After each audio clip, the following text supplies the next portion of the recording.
I'm not even gonna worry about recording or anything like that. So we're gonna get that straight. All right. So I think we live. Let's do a quick audio check. You can hear me good? Can you hear me? I can hear you okay. Oh, Can you hear me perfect. okay? Yep, excellent. Perfect. Um, Sorry about that, guys. Had some technical difficulties. My computer literally, um, the Google stopped working while we were just getting ready to go on, and we're doing it through StreamYard. I got um, my streaming devices going with the mics, with this plugged in, that one plugged in, and then it all went down. So I had to find a quick alternative. But here we are. So Hello, hello. yeah, we're starting off a little late, so let's get this thing going. Um, so first, um, for all the viewers, everybody who's gonna watch this live or on the replay, we appreciate you guys joining. I know it's been a while since we talked about this community project, but rest assured that the work continues, and uh, sometimes this is what the process looks like. It's not sexy. It's not going to be built in a few months, 1 year. Um, but as long as there's progress, then that's what's most important. So we're just going to talk about some of these various projects right here. Like if you guys been following this channel, you know I have multiple videos talk about different projects. So specifically, we're going to be talking about community projects. So it's definitely a video you guys don't want to miss.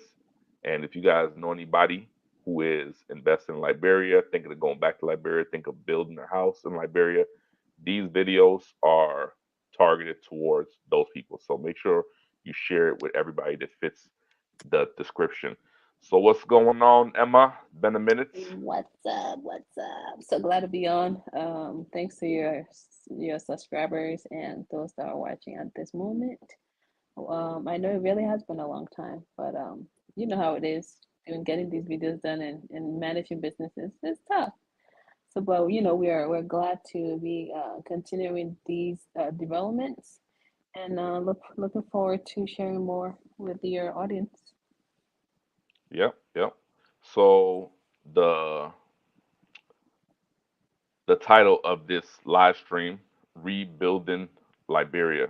And for some of you guys who's been following the various projects, you know that we're choosing to contribute through community developments. So we have, well, I'm a part of two community developments. How many communities do you have going simultaneously right now, Emma? Four. So we have the third one started in the third in an extension. We have an extension of the third. So the third one is located on the Robertsfield Highway, perhaps 11 to 15 minutes from the airport. When I established that one, it closed very quickly. So some of the members recommended that I do an extension. So we moved to having an extension. Currently, we have about in both the Z community and the extension, we have about 26 members at this point. And so once it's 35, we're going to close it up and start the development stuff. Right. So it was Brewerville, Charlesville. No, Breville, Brewerville. Roarsville, Uh huh. Breville, Roarsville, Charlesville. It seems like I just like the vills. Yeah. And what's the fourth one?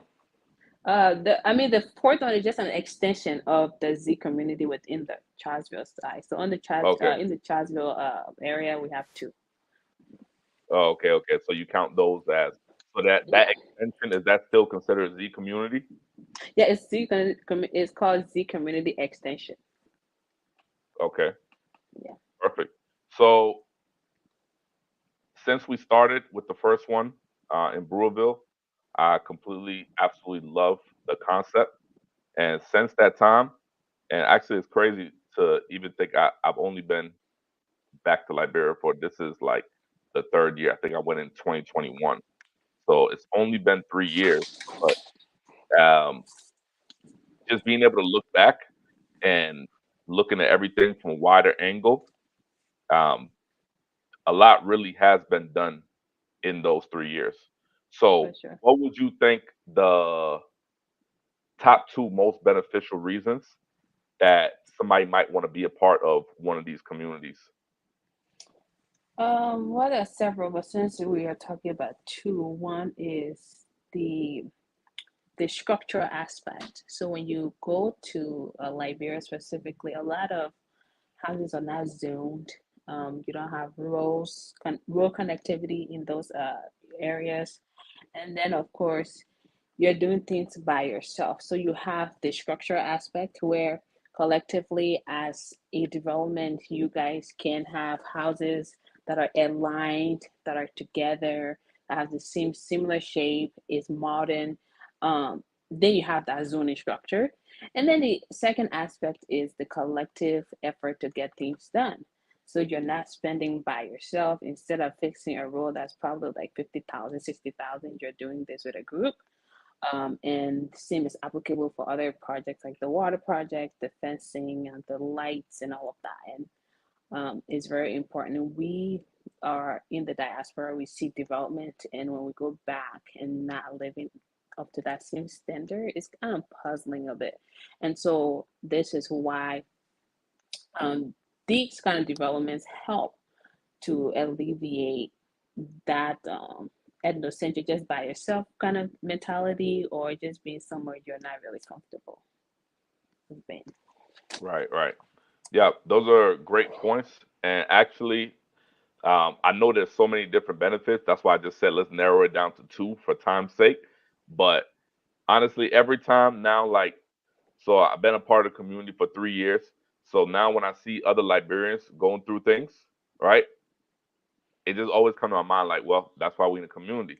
Right. That's why we're doing this. And one of the biggest one, like at the top of my head, I've been following a couple of stories of these rock minings, how they Mm-hmm. just come and they the Chinese or whatever country that wants to take advantage of resources in Liberia, um, they could buy up an area in Mm-hmm. your neighborhood, and next thing you know, they blowing up dynamite around the Right. clock. That's true. There's no regulation, Mm-hmm. and following those stories, when I first saw it, I was like, I almost couldn't believe it. So I started doing some more research on it, and there's actually like abandoned mansions because of that. You went, you built, you work hard for your money, you build your mansion. Next thing you know, Chinese buy a few acres, or the government lease a few acres out to them. Now they've blown up rocks all day, and that actually affects your structure. It affects Have your an peace. example. I have an example. Mhm. Currently, you guys, people have been wondering, like, why is my entertainment center not done? So, for some of you who have some inquiries about it or making some assumption, first of all, when I purchased this property, this was my very first property. I asked my dad to purchase because I needed a property by the water. So when we got this property, it was just me there, like in that area. Years going by, when I started my project, the entertainment center that I've shown on this channel, uh, Chinese started to purchase, lease the area because it's by the water. So the next thing I look, I see them dredging sand. Now they're looking for resources, not sand. There's no reason why somebody should be taking sand from over there. Mhm. They're digging, go and looking for other things next to my place. So what it's doing is like pulling my structure down, and I constantly have to like talk to the landlord, try to police my own place, because they're dredging sand, but they're really not dredging sand. Whenever the equipment goes deep down in the water, it causes a problem to my building. You understand? So I'm going Yeah. back and forth constantly with these people. But then when we look in the Brewerville community, I'm like, okay, you know what? I don't have the kind of issue. I can build my house here. I can do things here. In my other communities, I have land all over the place. But the point is, we don't Hey, have the you need issue to in our make a video development. about that. You need to make a video about that. We need to bring awareness to some of those things because a lot of us in the diaspora, we really don't know of those things going on at all. Right. So those are very important topics because even though in Brewerville we don't have that particular issue, but remember when those guys were sand mining on the beach? Mm-hmm. But then Yep. where's that sand going? It's going to the Chinese. Exactly. And they're selling So it for $150 per truckload, and we yeah, are buying it from them and damaging our properties. right. But they're not coming out to do the dirty work themselves. They sending Right. these local guys, these Liberian guys, to go and put it in bags and basically come sell it to them. So Exactly. uh, sometimes just having these platforms, just show awareness. Like I can't wait to go back to Liberia because I'm gonna be strapped with all my gear, and it's been a couple years since I even got footage of our community area. But I even need to do a video about that also because these things, like what we just described, the sand mining is the issue. The blowing up stones and gold mining, because the area where your entertainment center is, that's a residential area. Why are you coming to mine anything over there? It doesn't Yeah, make any sense. they're mining sand, and And they, there's a lot of according to them, homes over saying there. correct. Well, you've been there before, so Yeah, I've been over you there. So that's know. what I'm saying. I'm thinking of Um, the area, and I'm like, there's nothing about that area that says anything commercial or mining. Like these areas should be restricted. right. Um, so I'm not into politics. I try not to put the blame on, but I think as Liberians, first awareness, because a lot of people don't know about this, and then I feel like the next step could be pressure, because Right. that's crazy. You literally selling the country by doing those things. Even if you don't sell them the land, they're gonna come and exploit the land and destroy the area and basically turn people off from even wanting to invest in the country because how Of course. easily you sell out. So even though we're protected in the community area, I do feel bad for other people going through this. But just another reason why, if you're in the diaspora and you're thinking about building back home, it's better to do it collectively. So right here, over here in the Charlesville area, we're currently putting money together for the road.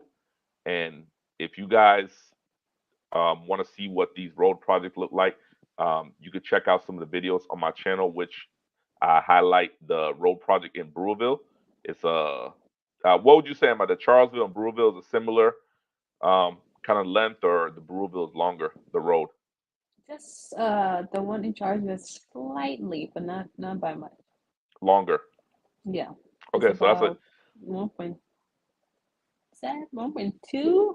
I have to check. As far right. as 1.2 miles. So that's a huge project, right? So each of us, each member of this community, will contribute somewhere like around a couple grand, $2,000. Now, some people could look at that and be like, "Oh my God, $2,000!" Hmm. But for people right now who have homes in Liberia that are struggling to get to their houses, struggling to develop because the no roads there for transportation to drop off materials or whatever. Those people, if you went to ask them right now, right, hey, give me $2,000, we'll fix this road. How happy you think those people would be for Very two thousand happy. dollars? 2,000, Very right? exactly. So why do we have to go through the pain firsthand to realize the advantage instead of learning off somebody else's misfortune? If somebody is happy to put in a few $1,000s to have a road, why would we look at an amount and be like, "Oh my God, $2,000"? Have you ever heard stuff like that? Because we have this sense of entitlement of where we say, oh, that's government's job. So even if the road leads to my house and my car gets stuck and I can make it, it's still, I don't have to fix it because it's, the government's responsibility. Private roads, at that. Um, so yeah, I've heard. Well, actually, when I've talked about the project, how much we paid, oh my God, wish I knew about this, because now I can't fix my road. I've heard all these comments. And some people are like, oh my goodness, $2,553 for just to fix a road to my house. Oh, I'm so glad to do that. And this is for our second community development in the Roseau area. Some people are like, "Oh my God, this is like gold headed to me, like literally headed to me." Yeah, and I remember the first time we went when I first went to the community when we didn't have the road. It was like from the area where we had to park the car to where it was no longer drivable to the area we had to walk to. Man, that's like a 15-minute walk one way. You see how white we are? All of us, the whole Right. family, was all You sunburned. guys got red. We was like, damn, like some Hebrew slaves walking in that sun. And then the next time I Yeah. went back, we literally drove right up to the beach. So the money, the $2,000, you forget about that fast. Especially if you're going to be using the property and you're going to be going back regularly, and it's going to be something that you're going to own forever. Right. Um, it just like this is like I'm not even interested in any other land unless it was like some land that just it just came out of nowhere. The deal was so good I couldn't pass up on it. But now I really like the concept of the community lands. I like that we're having community meetings. I like that we're planning out projects, and it just feels like it's it's what it is, a community where you actually know people as opposed to not even being able to know the people who next to you. Not having any regulation. Right. So I, for one, firsthand, am fully believe in these projects, and I feel like it is the way, it is the solution for people to live in a diaspora. So, what are some things that are consistent with all these community projects that you're going to be doing in every single community, just in case if somebody watching this video or somebody that stumbles upon it even months from now, um, even if it's not these communities, if it's something in the future, they know what to expect. What are some projects that all these communities will be engaged in? The road project is number one. Okay. In addition to water projects, so instead of Okay. having individual wells on your space, we have a water project that is collective of the development. We also have the fencing project. We have the electricity project, which is mostly solar panels. And then towards the very end of this development, we're going to have HOA fees for maintenance and, of course, security.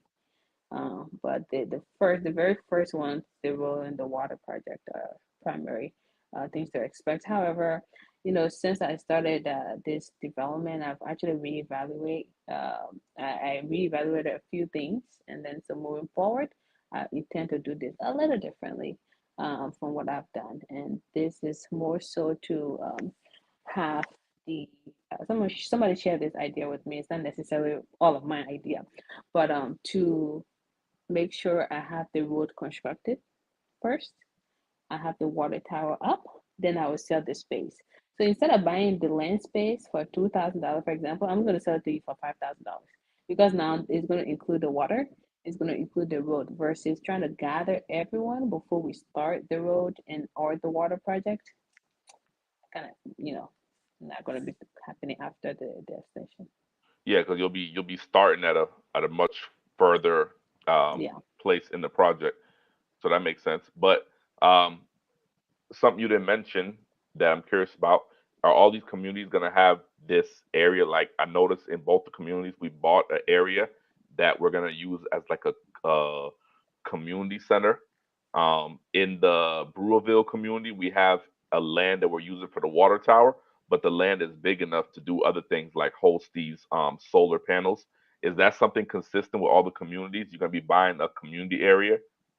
Yes, very consistent as far as the water project is concerned. We need a land space, like a lot for that. And then, of course, the water tower does not occupy the full lot. So the solar panel is going to be, there. And then whatever space is left, I know some folks in our extension have been saying, like, we're going to have a gym, like a community center, someplace that people can go and relax, read books. But that's going to be consistent across. As far as what it is, it could be a community center, or it could just be a gym, or it could be a library, but something has to be on that space. Mm, And this contingent on what the development will say they want. right, Yeah. right. And then also too, guys, I had the videos loaded up. My main computer is having technical difficulties, so I can't share those videos with you guys. But to make up for that, once I get everything back going, I will compile the videos of um, the water tower and just small milestones we achieved on our project. So for the water tower, it's what would you say? It's like a three-story structure. Yeah, It looks kind of yeah, big. three-story structure. Three-story structure, small. It's going to fit the water tanks on there. We drilled the hole. I actually had like a real cinematic, dramatic video of them hitting the water, and the water like first making contact with the water shooting out everywhere, and it's great. It's a great video. I had it. I want to share it, but technical difficulties. But I will have a follow up video so you guys can see that because it's my first time being a part of a project that we dug a borehole, and to dig so far down that you hit water and now you have fresh water. You don't need necessarily have your tank filled up manually.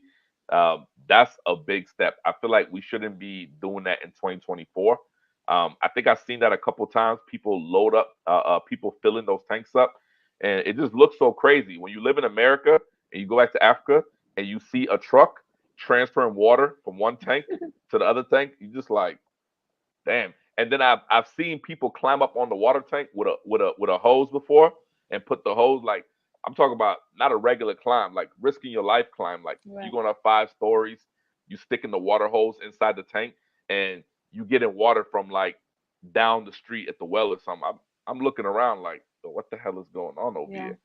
But that's how people are still living. So why go back? Why live in America, right? And go back and have a truck come and fill your tank up, And suffer. huh? And And suffer. Yeah, continue and suffer. I I don't want a truck filling my tank up. I want to turn my faucet on, turn my shower on, and don't even have to think about where the water's coming from.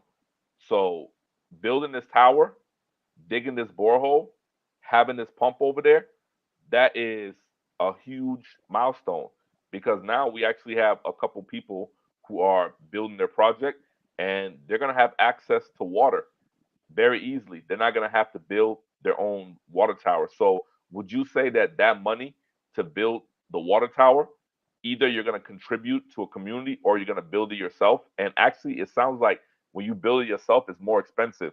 What It do you is. think? It's more It is. expensive, right? I've had somebody tell. Well, we have a member in the Royersville development, the Oceanside, and he said he paid like 2,500 plus just to dig a small little well and then like connect to his house. Uh huh. Um, and then I actually do have a water system in my complex, Okay. at my house, and Okay. it's actually more costly than to do this collectively. Definitely. Definitely. Um. So right now, in the first community, we're at that phase where people can finally build their homes. So I guess that's something too to mention to people who are interested in that. It's not something that you can just buy the land and start building right away, right? What is when is the time where you have the green light? Is it road, water tower, then green light? No, you have to. We have well, the rule has to be established first, Hmm. and for several reasons. One, transporting of the goods to get to the site. So if you need to construct your house, the truck should be able to transport those goods to be able to go over there. And two, there's a very heavy machine that's used for the borehole, and in order to get that machine there, you need to have a road. So you see why the road project is very key to the development. Even in the Western society we live, if you're establishing developments, the first thing you need to have there is a road. Uh, Road needs to be connected there. After the road work, you do the water system, and you need water for construction to take place. So that's why it is the second step. And once the water system is up and you have a flow of water, then people can start building their homes. As it is now with the Brewerville location, we have a shopping center being built, we have a house being built. So now the housing development has started in that Brewerville development. Hey, when y'all build those shopping centers, we want good products, though, not those Chinese products. Don't worry, We it'll won't come be at buying Chinese Alibaba. soap. Straight out of 99 cents Want good products. dollar store. so uh, so let's say uh, somebody does join the community. They're contributing everything. It's time to build their home.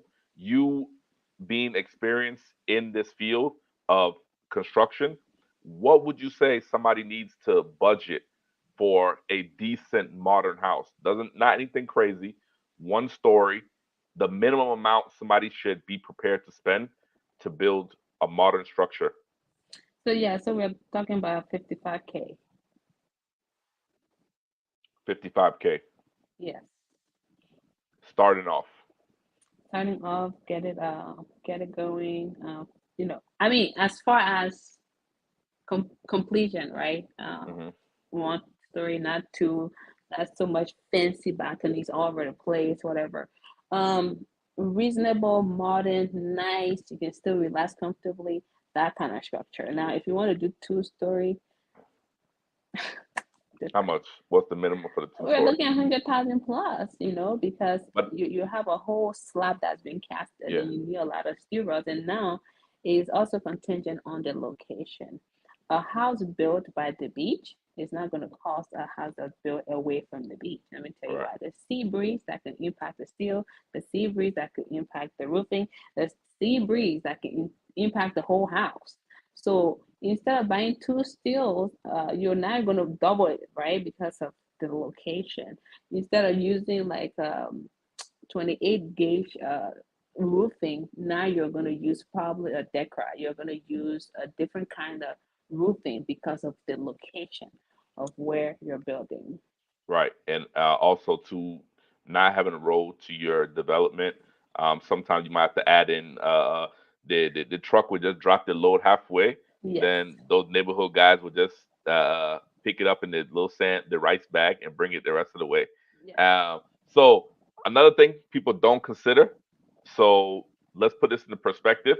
That same 50K house where you're saying minimum.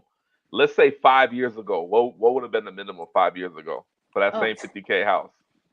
five years ago, you're probably looking at like 32K, 35K. Damn. So 32K to 50K. That's Yeah. that's Because the thing that's is, like a 70% increase just over the 5 years. inflation and lack of price control, people don't understand Liberia is very expensive when it comes to building materials. Say 3 years ago you were buying a cement bag for $6. Now it's $9, right? And we're talking Uh, about 42.5 grade, not 32.5. Most people don't know that. They think everything is $8. Um, and then you're looking at the steel. A steel rod that you could buy at that time, $10 is not 13.50, thirteen yeah, fifty. You know what I right. mean? So like things are Yeah, going up high, yeah. and needs to be considered. Now, if you're ordering things from China, you will have to give yourself a few months before they can get into the country, which then you look into clearing. A lot of you, if you have cleared things from the port, that bless your heart. It's very tough. It's very difficult. And so it's always best to link with the right people if you're going that route of trying to get your items And from. it's not suggested for beginners Yeah. to try to ship. I mean, to try to think you're gonna ship your own material, unless, and even then, I wouldn't even ship anything from China for like a whole container unless I'm going there Right. and like personally inspecting it or paying an inspection company and all those things. So I don't think most people that are watching this is gonna be going down that road. But I just want to stress the the importance of that because that's something that I noticed after going back to Africa a few times. I'm like, damn, hold up, these prices going up fast. Like I could have built like how you just said 3 4 years ago, you could have built that house for 35. Now it's 50. Can you imagine in 2030 with that same 50 grand? Like you probably Exactly. looking at 60. So actually not taking action is actually costing you if you're I really mean, serious. so now, with the changes that's taking place in the country, people can attest to the fact that there's a lot of development going on. And years from now, again, I'm just predicting you're gonna have a massive increase of that. We just want to see more of these business entities so that we can have competition. Because if we do have a lot of suppliers of tiles, trust me, the price is not going to increase. So there are factors outside of our control that's contributing to these things too, right? So, like I said, if we have 10 supply of tiles, instead of a tile being $24, it's gonna be $20. You said $4 there. But if you have one supplier or two suppliers and you need to have a nice structure, what choice do you have but to buy it from them, right? Right. And it's cheaper to buy it from over there, even paying the $24, or is it cheaper to ship from here? It's cheaper to do buy there. Yeah. Yeah. Right. Like how much cheaper? If you paying 24 over there, how much would it cost you to purchase and ship? Would you be paying like $30 for that same thing? Yeah, I mean, if you were to ship, probably be paying like $32 a pair 32 bucks. box. So why Yeah, why why some people still do? Why some people still go to Lowe's and Floor and Decor? Is there a reason for that? because they perceive quality. Uh huh. Yeah, so you have city builders. They do have nice quality, but they're actually expensive. Comes back to the point. If these people are bringing their goods into the country and they're so expensive to clear, and I want to make profit as a business person, why would I sell my tile to you for less? It's quality. I'm being paid a lot to clear it. Now I need profit. I'm gonna sell it for more than that. Yeah. Versus another company that could sell it to you for maybe $10 All right. per box, but very low quality. Even like spill water on it is gonna crack. All of that. So people go to Lowe's and all the other places because they see it as a place that have quality and they don't mind paying for shipment. So answer me this, without going too deep into the politics. I've heard that uh, we all know Lebanese and Indians. They got a tight hold on these games. I've Mm-hmm. heard that they don't even like competition. If you try to ship massive amounts of tile or or these things that they're selling, they're actually paying huge amount of bribes to make sure those things don't easily come into the country. How you feel about that? Accurate or So false? things are being monopolized. Yeah. However, I believe, and also from experience, because I have colleagues who are Lebanese, and they spill things. The thing is, when we Liberians are sending things into the country, if you're a business, pay attention to your requirement. Do you understand? If if it says only tiles, don't go put your baby doll in the box. That's automatic disqualification when you get to the port. So if you know you're a building supply business person, make sure you have your list of items and it be itemized. Everything is listed, what is what, and it be exactly that. When it gets to the port, why exactly will anyone take it away or stop it, right?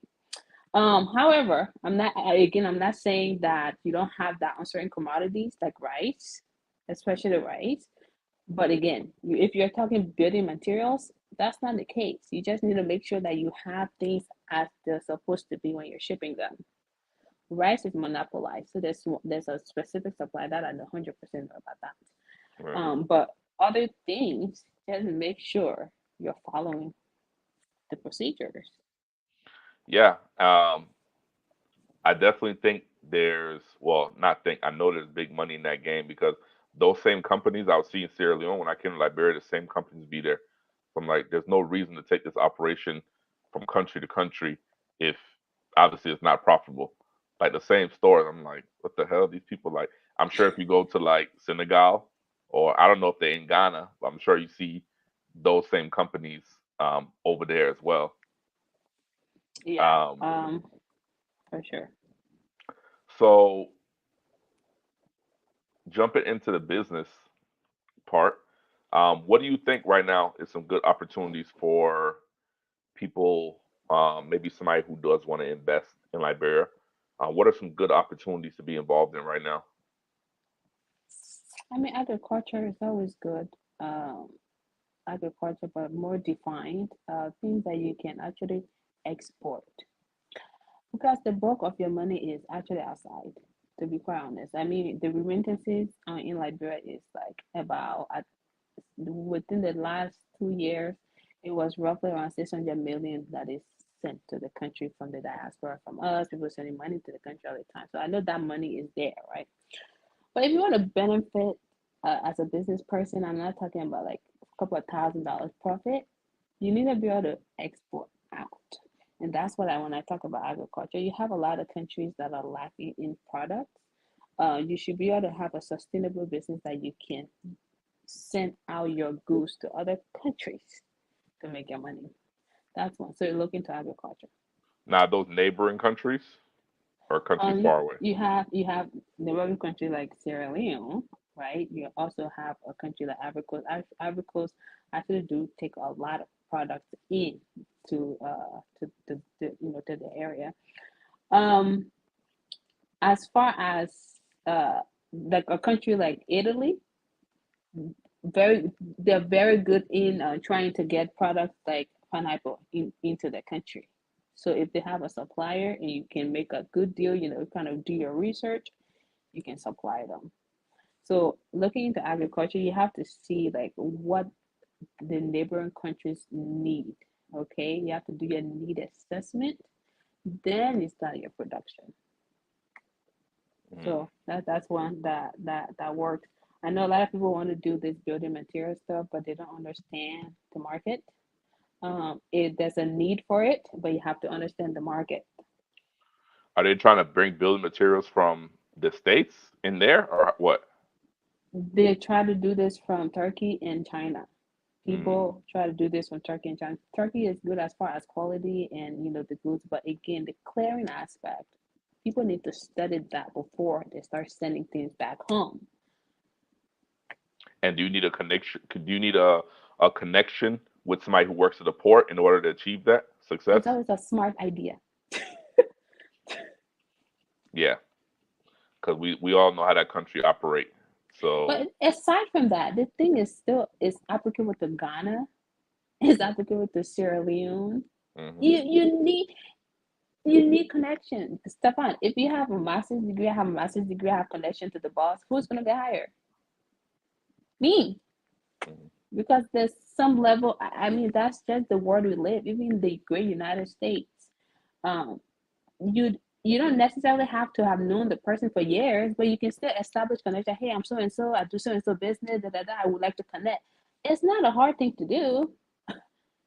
yeah, but don't listen to your friends and family because that's one thing that everybody got. When you tell somebody about shipping something, everybody say, "Oh, we got somebody working at the port.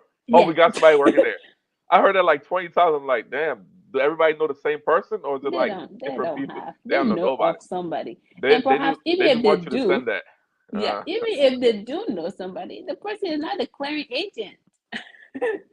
But Jacko didn't know that person. Who said that person know them? It was like, wait, who are you again? But then another thing too, like you better get all your everything straight because once the goods are shipped and they get over there, you at their mercy, You are. and then they can hit you with storage fees if you're not And moving fast. taxes, Yeah, and and then people don't like that. don't they auction off those containers? A lot of containers that people can't clear, they They do auction if them. it just stays there. Yeah, of course they do. Damn, hey, they get some good deals at them container auctions. Yeah, of course. Yeah, The port sound. generates a lot of money for the country. People just don't understand. It's because sometimes I say it's because of our own stupidity. Because the point, if you actually go to the port and do and be able to observe, Liberians Liberians are at a disadvantage. We are the one that's being targeted, but because again we're not following protocols. Yeah, but even when I try to ship that van over there, what a dude's telling me 2,500 to clear it. I'm like, come on, bro, really? 2,500? Like how much does it really cost? They try to tell me Right. 2,500. So I think I need to get some connections at the port because Yeah. I can Don't imagine mind. what Oh, they I know charge this you. person. Don't mind. Oh, I know this person. Make sure you get the requirements. Establish your contact. Get that person within your network. Get more information about how to get this stuff done and ship your stuff. Don't mind. I know this person. I can help you with this. I can help you with that. No. Everybody know the person that worked at the port, right? Yeah. So for those that are um, thinking of moving back to Liberia on a permanent basis, maybe either through retirement or they got some cash flow coming in from their business, whatever the situation is. What do you think that number is monthly you need coming in to live comfortably in Well, Liberia? first of all, the question is, do you have your own home? Do you have a vehicle? Those are your two Two cost mains. main costs that you need Okay. to take care of first. So Okay. do you have that is the question. I'm not saying a rented space because then that also gonna Right. Oh, your audio. Your audio. There you go. Can you hear me? Yeah, I can hear you. I tell you about these AirPods. To Yeah. have your own space, Uh-huh. that's the first thing. And vehicle, because you're going to be moving around in a very busy country. It's not, you don't have, well, now the public transportation is getting a little better because now people have to wear helmet if you're on a bike Oh, and yeah, all yeah. I those seen that. I things. saw that. Um, and so you have to really look into that. Properly plan. Don't start to move because according to you it's cheap. Things can add up very quickly. If you don't have a vehicle, by the time you leave, you're gonna be spending so much in transportation. Oh, If you yeah. don't have a home, you're gonna rent a space. If you want a nice space, you're gonna be looking at $600 and up. Okay, and let's assume I don't have a place there. I'll be renting a place for $1,000 because my comfort level. Do you know what I Right, mean? right. Now, Yeah. when that $1,000 times 12, I know that's $12,000 for the whole year. Dude, you could have started your own foundation. Do you understand? Yeah. Yeah. Like you said, comfort level. The first time when I went back in and said, oh yeah, man, don't spend that money. Just come sleep with me. Just come live over here. I'm like, Yeah. oh, okay, yeah, that makes sense. Man, I need 3 buckets every morning to flush this toilet. I need I need 5 buckets to take a bath. Like, oh wait, no light, no fan. Oh man, nah. So for somebody who's coming from America and does want that comfort level, let's say they do have a house built, they got a car. What do you think that monthly amount is to live somewhat comfortable? Comfortably. Comfortably, if you have a nurse to cook versus if you go out to eat, two different things. Well, I'm saying we gonna include that in the monthly because now you're not gonna go out to eat unless you go to the La Papito. You're not That gonna might be be the going there. You're not gonna be going to the expensive that's restaurant my name. because I thought you know guess that's what? all Those right. restaurants, American dollar price, Okay. $10, $15, $20, $30. I'm talking about you gonna have somebody cooking your food. They're gonna be buying your food weekly, your groceries. You're gonna have let's leave the driver out. That's not a necessity, but at least somebody to take care of the household and somebody to cook for you 7 days a week. You own your house, you own your car. What you thinking? Now we know it's not gonna be like and then obviously it's based on your lifestyle. I'm just saying like somewhat comfortably, something So, you can eat somewhat comfortable. I'm looking at $700, and let me tell you for why. the whole month. Yes, for What? me, I'm so like that. No, 700. I manage stuff. You have no idea. I thought you were coming to say three So, thousand. no, $700. So let me tell you. Let me Good tell you. If you lord. okay, so per day, I spend $10 on food per day. But that's food because I'm sharing with a lot of people. Per Mm. $10 years, I'm sharing with a lot of people. I'm not kidding. You can ask my cook; she'll tell you. $10 per day. And this is sharing. Imagine if I wasn't sharing with people, I'd probably be spending $7, $5, $7 per day. Well, how? Okay. Teach me. Oh, it might be no, she'll tell you. Anyway, so that's how much I'm spending per day. So if you multiply that by 30 days, and then my gas, I don't even go out often for a lot of reasons. If I'm going, I'll probably be like twice a month because I'm there Mm. for yes, me. Even in the US, I don't go out like that. Do you know what I mean? So I just have other things to do. I just have better things to do. So if when I go there, I'm working, you know, so there's no reason why you need to see me here, you need to see me there. That's why I said $700. Now, if your lifestyle is to go out and chill all the time, please do not budget 700. You're looking at 1,500 to $2,000 per month. Dang, even That's that's even still kind of cheap. A lot of people um who work their jobs and got retirements. I mean, they gonna have that money coming out. That $2,000. Like my friend's dad, he retired. He retired from the first job. I think he working on a second retirement. So he about to move back with like $3,000 a month. oh well, that's good. For me, like I have my car, I have a place to be, whatever, and I have my cook. She cooks for Yeah. me $10 per day. I'm not kidding. And literally, because I have other people eating, but if it's just me, it will even be less than that. Less than Dang, that, okay? dang. That's a great amount. Right. So Yeah. I was thinking like for me, like I always say like a couple Mm. grand a month, because sometimes you do want to go out here and there. But are you hearing more people talk about relocating, going back home, whether in retirement or starting a business, or maybe they have an established business already and they're able to run it remotely and they want to live cheaper and move back to Liberia? Are you seeing an uptrend in that? I'm seeing a lot of older uh people wanting to do this, as far as saying, oh, I want to retire, or I'm retiring, I want to go back and rest myself or just relax a bit. So I'm seeing a trend with that. And as far as the young people, they're curious about the country, what it has to offer, what opportunities are there as far as business is concerned. Young people are not really, from my experience, of course, and what I've been told, they're not necessarily looking to move permanently, but they're looking to explore options, opportunities, if available. So that's what I've seen. Yeah. I've seen an uptick in everything. I'm not gonna lie. People going back retiring, people going back traveling, and some young people. I mean, it just depends. For those who were born in the states, it's very difficult for them to change that environment. But for those, like, I came to America when I was 9 years old, so I still remember Africa. So now that I've went back a few times, um, you start to see the benefits firsthand.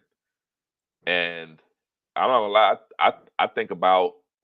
I mean, me, I like to travel. I like to move around, but yeah, going back home, going to Liberia and just being in the country and just, I mean, you really can't even describe.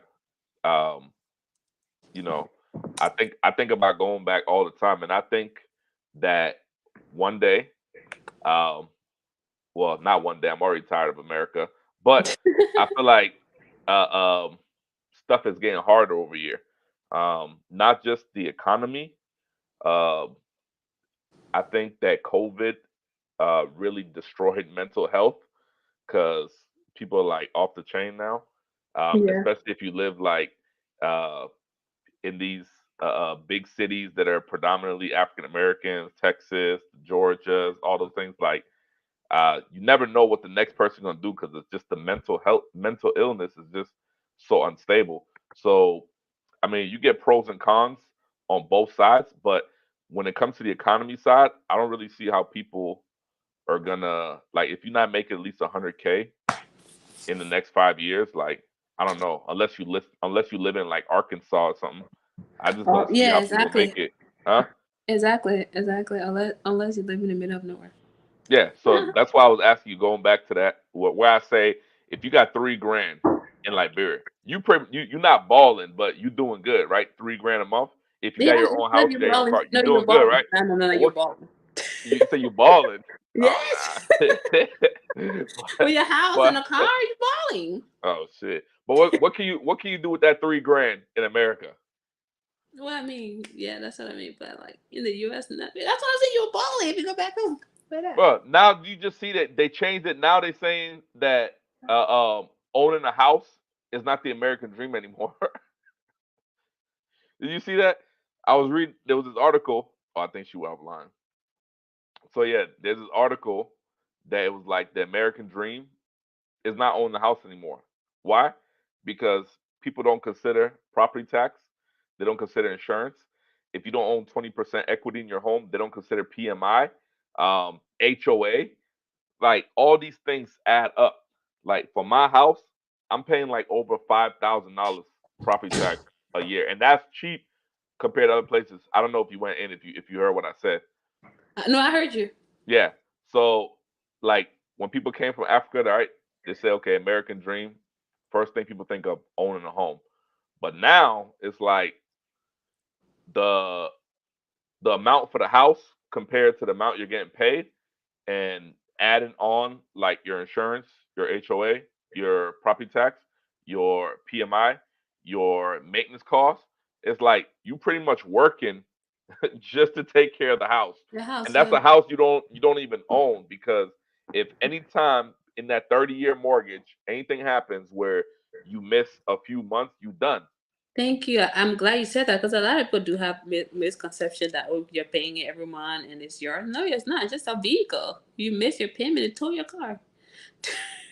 Oh yeah, Same yeah, thing yeah. right now. If you miss a few months, they're gonna show you who owned that house. Right.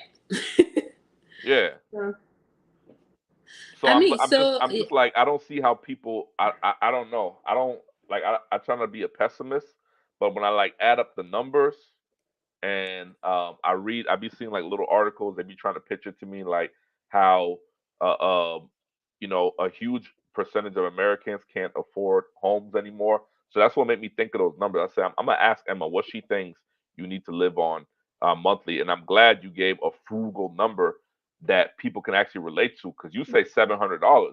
That's yeah, like it, it, damn. it, it is like I said, if you have a home, right? You have your solar panel, which of course you have your, lights and everything, like a comfortable house. You have your vehicle. The, for me, because I work, is the gas. So that the rest of the money goes towards my gas. You know what I mean? Yeah, So yeah. again, maybe because I'm there three months sometimes versus a whole year. But for me, that's just that. $700 my budget. You can't flip me to do anything more than that because I have other things to do. Mm. But if you want to move there and live comfortably, man, $3,000 with a house and a car, you balling. You're doing good. You even Yeah, got some money to invest, you can go do out your and do little backflip. business. 30 days in the whole month. You can do that every day. Mm-hmm. Damn. Sheesh. That's I think a lot of people, especially people retiring, could definitely afford $700 a month. But in places like Ghana, that's a no go, right? That's a no go. Well, if you have a house and gonna have a vehicle, that's you're double time balling. Because the thing is, it's cheaper in Ghana as far as food, as far as uh, gas. Like some of the things that may be expensive in Liberia are cheap in Ghana. So Mm, double balling, but you need to double. have your own house. However, the housing market in Ghana is expensive. To be honest, it's on a very terrible trend right now. Ghanaians are complaining they cannot even afford it. So a lot of foreigners are buying up their homes. A lot of foreigners are buying up their apartments. They can no longer afford their rent. So now they're moving to like Kaswa, like living in Accra, going to Kaswa, like those other areas. So anyone looking to move to Ghana, you're not just gonna live like you're balling if you don't have your house. Because if you don't have your house, you're gonna be paying U.S. prices. You see Liberians moving to Ghana to try to live there From the diaspora, I don't see them. They go in there for like maybe like a few months and be like, "Oh no, shit, I'm heading back." because it's so expensive, right? It is so expensive. Yeah. And actually, like a Liberian too, living in diaspora, like other countries, right? I'm sure there's a lot of benefits to other countries, and that's even my next follow up with you to discuss some of those countries because I know you travel a lot. You're in the music industry, and you're in South Africa, you're in Ghana, you're in Liberia. But I do want to note that no matter where you go, which country you go to as a Liberian, um, nowhere can really compare to Liberia because you're back home. The food we eat, the language we speak, we can relate more to the people. So even though other countries might have certain advantages, there's nowhere like home. You're not gonna get that full fulfillment. I don't know Absolutely. if you relate to No, that it's so true. I went to Rwanda. I do business in Rwanda as well, and well, over the years, my taste buds have changed. So I'm not so particular about Liberian food. Although I cook it, I eat it. I'm not so particular when I go to other places I adopt.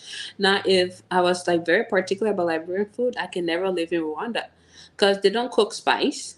So when I have to eat their food, I'm like, damn, I wish I was in LIB. I wish they had a store I could make my palm butter or something, but they don't. So like places like that, and even seeing is applicable for South Africa. Nigeria, you can see Liberian restaurants. You can, there's some familiarity like I said, if food is a priority, and you can't really adopt much. But going to all these countries that I've been, there is no place like home, even in the great United States. There's no place like home because when you are home, there's a sense of belonging. Well, at least for me, I feel free, and I'm not talking about those that talk about security stuff. I feel free to converse. I feel free to buy things like a land space. I don't think like somebody's about to cheat me because I'm a Liberian too. If you feel like you're gonna cheat me, I know how. I know how it is. That just because I travel all over the place, don't you can't say you're gonna say this behind my back or speak colloquial and I'm not going to understand because I'm Liberian too. I'm going to understand you. So I feel that level of freedom when I'm there. And I also feel a sense of I don't know. Not lazy, maybe a lack of better words, but when I go, I feel like, man, I have people cooking in the U.S. I gotta cook my own damn food.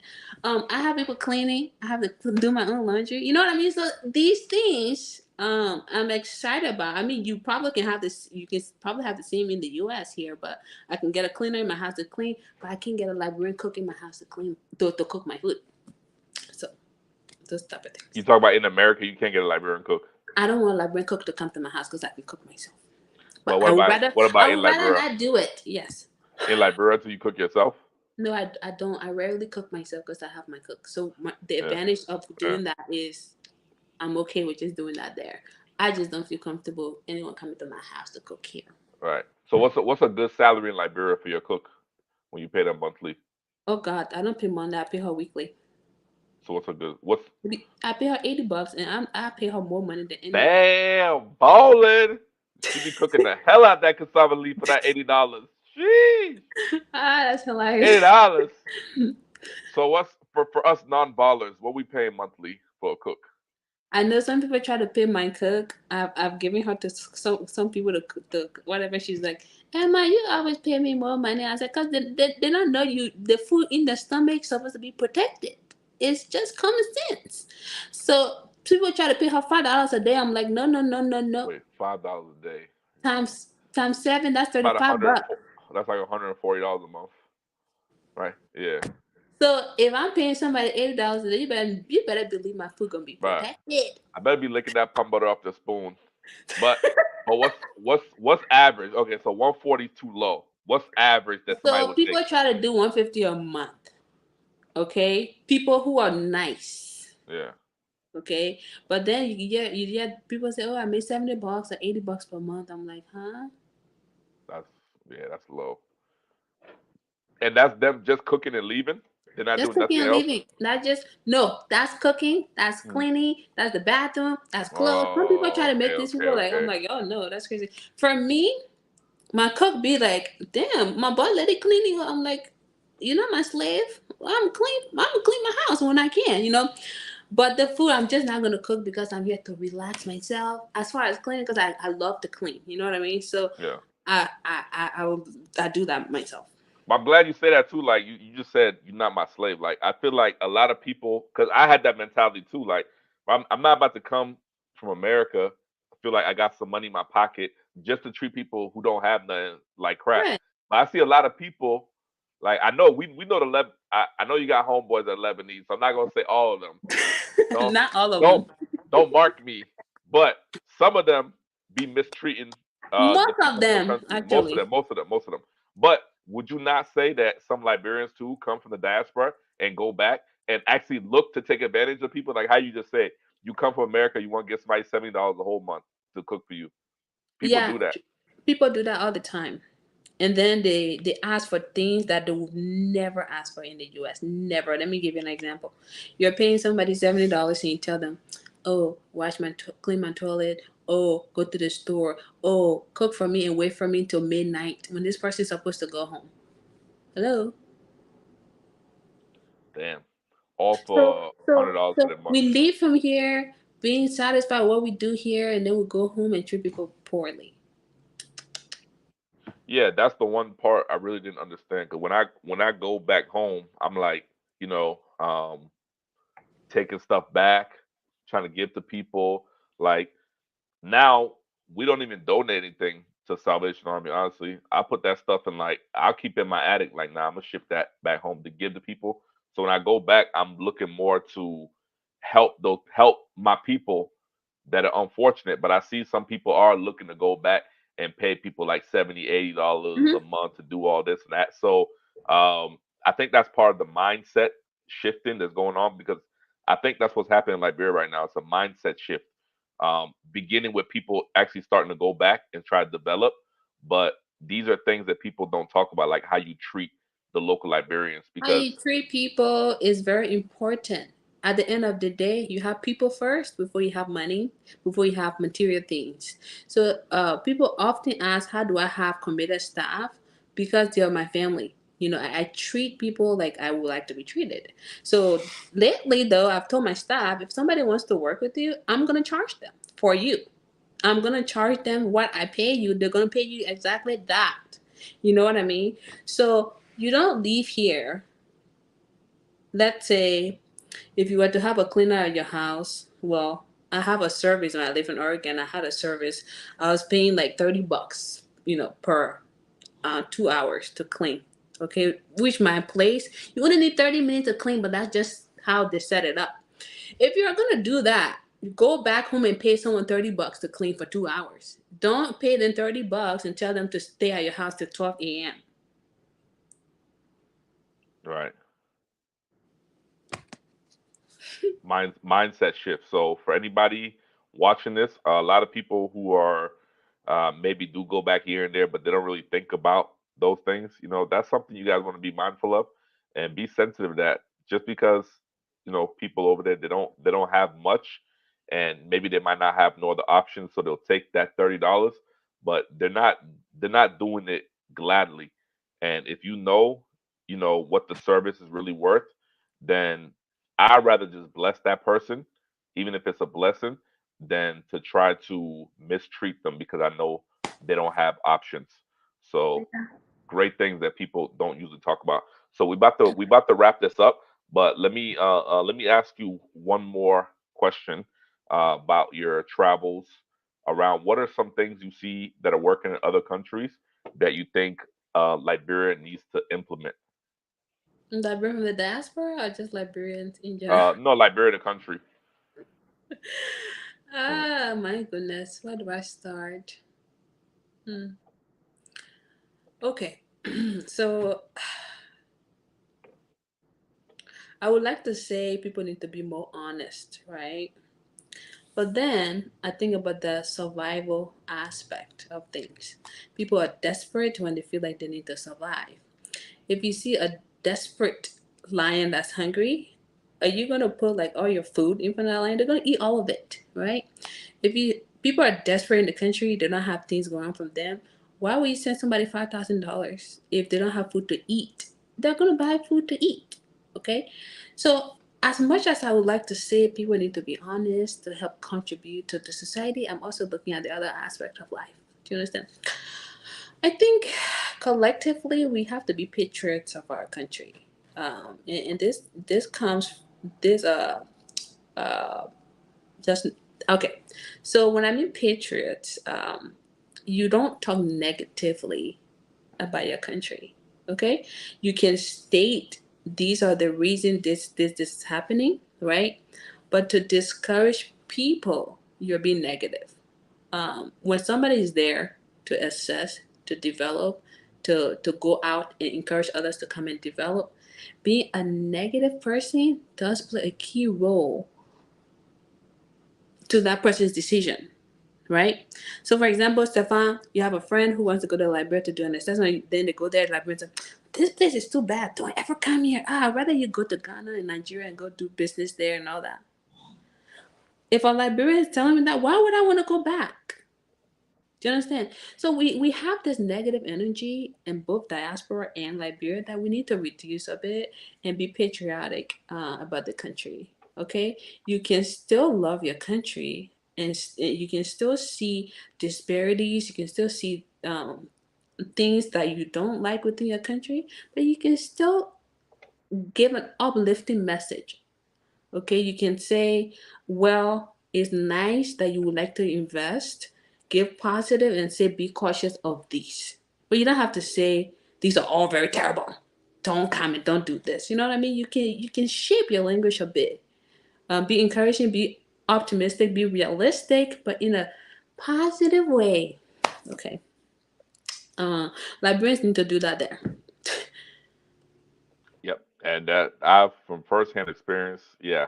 When I started go back to Liberia, even that first time I was going, it almost had to be like a tunnel vision thing. Like, not gonna listen to nobody, gonna go experience myself, which I'm glad I did, because there were people telling me, "Oh, Liberia not good, oh, Liberia not good, oh," and I'm like, bruh, when I leave my house in this place, you gotta do a double take before you go anywhere to make sure like nobody watching, nobody in the car.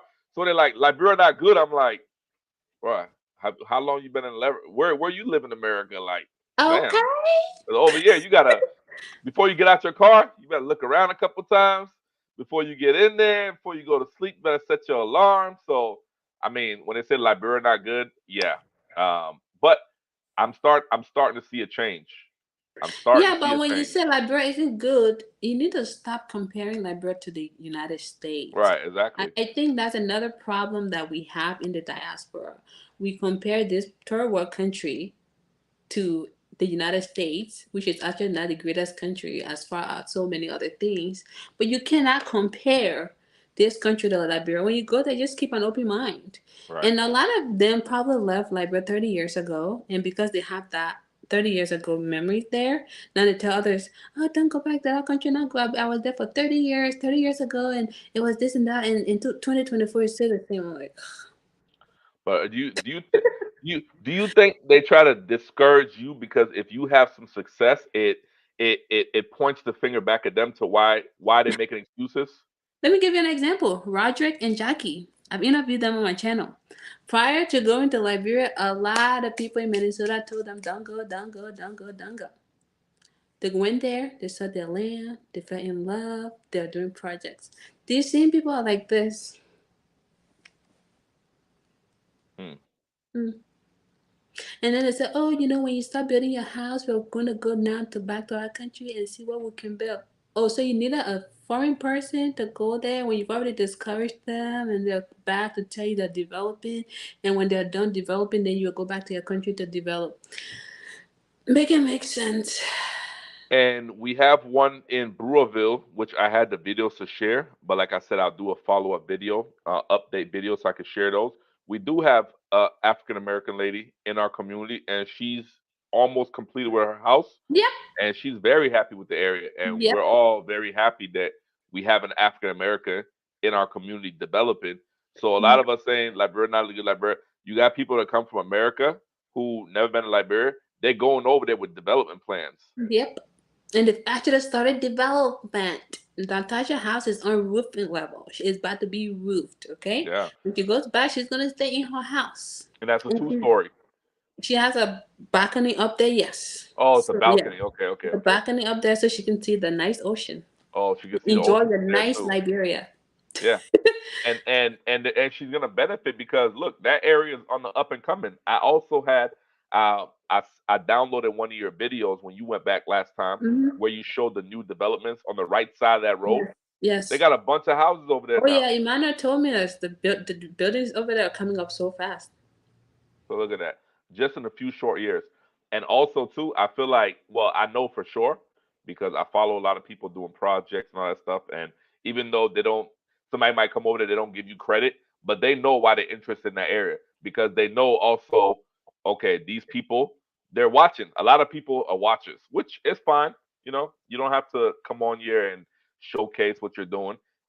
Because if you want to operate in the shadows, that's cool. You're helping the cause anyways. But a lot of people watch what we're doing.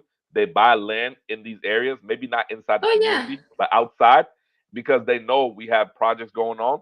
They know we're going to be developing, and for them, it's beneficial because they get to pretty much benefit from that also. Yeah, I've had people contact me and say, "Hey, is the community closed? I have purchased a space around the community because I'm hoping you guys can include me in your development, like your fencing, your water, everything that you're doing over there is because of this. I'm buying land here." See that? People getting smart. So before we jump off, we are still accepting members in that Z community extension, correct? Yes. Okay, so we do have some openings. So if you guys are interested, um, you can the best way to do it, just comment on this video. We'll be able to respond. You can reach out to myself. I have my email linked somewhere on my channel. Emma is over here. I'm gonna put hers in the description. Excuse me, the description as well. Um, so it's a great opportunity. If you're not in a position to do that right now, um, just keep watching these videos, but don't let time talk you out of it, right? Because sometimes we're motivated about something, but then as time goes on, that withers away. We just discussed the benefits of these projects, and also we just talked about how over the years price goes up due to inflation. So that 20,000 now, that 10,000 now, in 5 years could very well double.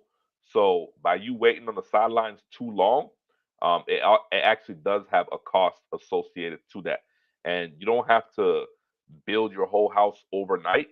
But I like the strategy of just like how Librarian says, small, small, right? We're doing this small, small. Today we got this Exactly. amount of money. We're gonna do a foundation. Next time we got this amount of money, we're gonna buy some blocks. We're gonna do this, and you'll be amazed how far you can get in 3 years, 5 years. Look, we only been doing this Broville project for what? I don't think it's been a whole 3 years, No, but we not yet. complete yeah, we completely changed that area. And me myself, I only been going back to Liberia for 3 years, but just off that initial visit back to Liberia, I'm able to come back and um, get with Emma and think about different ways to contribute. I bought a bunch of land. We built a boys' quarter. Me and my sister, I think she's on this live also. We're doing that resort project, which is the subject for another video. So I'm involved in multiple projects, and when you're doing it day by day, it feels like it's going slow. But you have to look at it like a business, right? We look at it every 5 years, and it hasn't even been 5 years, and we already accomplished so much. So sometimes, you got to think of it like that too. If you get some money, the best way, if you're in America, create an account that's going to be your Liberia investment account. Every paycheck, whatever it is, you put in that $50, you put in that $60, you put in that $100. That's the best strategy, because if you try to save all the money at once, I'm telling you, unless unless you clocking in some serious figures, you're not gonna be able to do it. Something's gonna come up. Um, the money's gonna get blown. So small, small. If you get with the community, that's what we're doing. We're doing small, small. We put together. If we go to a few months, we contribute. Boom, the road. Okay, a few months, we contribute again. Water tower. A few months again. This one, that one, and you earn your place in a community where you don't have to worry about all these other dangers that the country brings, as far as people doing commercial activities. And now we're not just talking about farming. The farming is a nuisance. It's annoying, right? But I'm talking about people buying land to do mining, sand mining, stone mining, all this other crazy stuff that they're not regulating in that country. By joining these communities, you don't fall victim to these things, because the lands that we're covering is acres and acres and acres. So it's only going to be acres of residential homes that are all going to be up to a modern standard.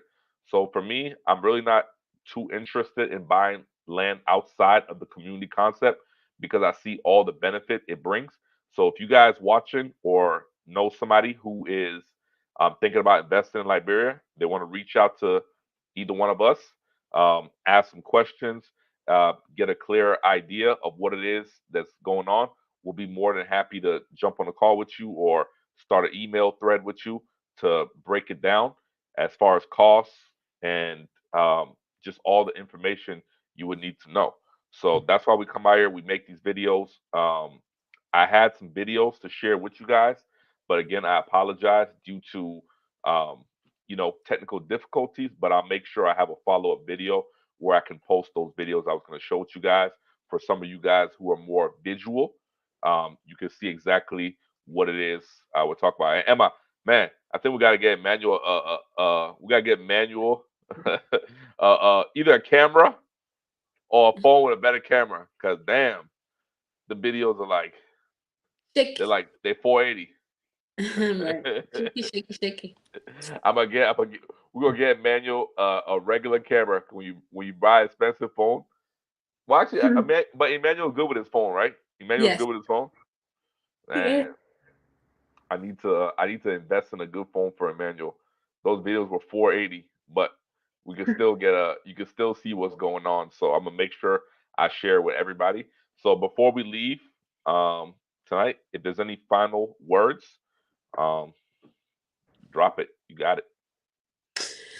I mean, as we've said on this live, there's nowhere like home. There's no place like home, and so as you are looking to develop in Liberia, just think about the benefit of this development, okay, or just being in a group like-minded individuals. It saves you a lot of time, it saves you a lot of money, a lot of headaches, and so um, this is something to definitely consider. And then whether you're in development or not, just understand that Liberia needs all of us. Yeah. Nice. Well said. I put my email over here. Can you text yours? I'll put yours in the description. I do have a viewer who put their interest in, so maybe we can get them some information. When I end this stream, maybe like tomorrow, I'll update the description and everything like that, so we can get those people who are interested in more information. And guys, if you're watching this video on replay, go ahead and drop a comment. Let us know where you're watching from and what interests you about content like this. If you guys are not, for whatever reason, I don't know why you wouldn't be subscribed to Emma's channel. If you're not, make sure you go ahead and do that because she is pushing 6K subscribers, and yeah, somebody wants her to be posting more. So um, Yeah, I just I know they want me to post every time. Like, hey Emma, what's going on? You're not consistent. You should be posting every week, every day. Look, I do the best I can, but to tell you I'll post every week, every day, absolutely not. yeah, Creating YouTube videos, do you guys think it's easy? It is not easy, and especially when you want to come on here and give facts and give information that's accurate. I mean, it's so easy to come on here and lie, but that's not what I want to do. I want to make sure I have the facts, I have concrete info to give. yeah. I guess, and then also as a Liberian content creator that doesn't live in Liberia, you have to use your head more. If you in Right. Liberia, just pull your camera out and just record whatever. But I if could you're not sit in here and talk Liberia, all day the same thing and ramble on. Like, really? Is that what you guys want? I think that's what they want. That's what they want. But no, either way, your channel's doing great. Congrats on the success. You're almost at 6K. I definitely see that channel going all the way up. I think with YouTube, at least once a month. But hey, um, yeah. Hey, I who am I went to, who two am I to months talk? without content. But this no, this is what I'm gonna be doing though. I'm gonna be interviewing different Liberians, right? Because even when I go back to Liberia now, I don't have a lot of subscribers, but at least one person recognizes me and comes up to me and start a conversation. And there was an interesting conversation I had with another lady in diaspora who went back with her husband, a Canadian guy, and they're doing Oh yeah. at first, they were discouraged because Liberians in the country were taking advantage of them, which is something very common. For Right. whatever reason, when they see JC Johnny Jackam, they want to take advantage of you. They think you got plenty of money. So me, I don't even take it personally. And then me on top of it, they see me as a white man, so I don't take it personally. They think I'm loaded. I'm like, all right, cool, whatever. I'm not loaded, but okay, we're gonna act like I am. So I want to start interviewing people like this. My setup isn't what it is because my computer's acting up right now. I got to get that right. But I think that's a way that I can do more content on this channel without being on the ground. But when I do go on the ground, I'll just try to get a whole bunch of content for the 1 week or whatever that I'm there. But I think your channel's on the right going the right direction. So if you guys aren't subscribed, make sure you check Emma out. And also, if you're not subscribed to this channel for whatever reason, make sure you do that. And if you guys are interested in jumping on a live with me, I think I have my email information linked. Send me an email about any of those, either the community or jumping on a live, and we will definitely set it up. Um, Emma, appreciate you for joining me. Appreciate you for sparing some time to come and talk about this. Hopefully, we get some people that are watching into the community because that's the community. I have a video about it that you guys can go watch. There's a lot of benefits. It's right next to the airport, and when you're in a country, a foreign country, that people are coming and going all the time from the airport, that is a very strategic position. And I'm sure that's why you had your eye on that position. That's the reason Yeah. I was interested in that position. So if you guys are interested in being a part of this community, um, definitely send an email out and we'll see if it's a right fit. Emma, I will talk to you very soon. Viewers, appreciate you guys for joining. It's time to end this live, but we'll be seeing you guys very soon. Thank you, Stefan, for having me on. Take care. Thank you, Emma. Take care. Talk to you soon.